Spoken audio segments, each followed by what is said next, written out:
So disclaimer mga ka-DIY, hindi po ako technician, hindi po ako electrician.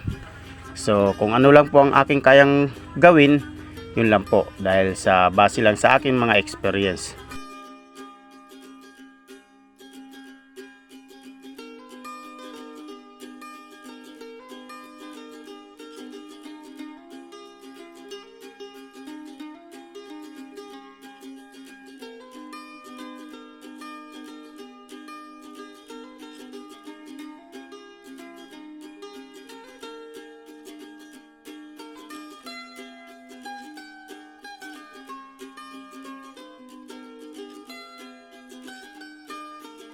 So yan mga ka-DIY, tapos na nating hinangin. So okay na siya.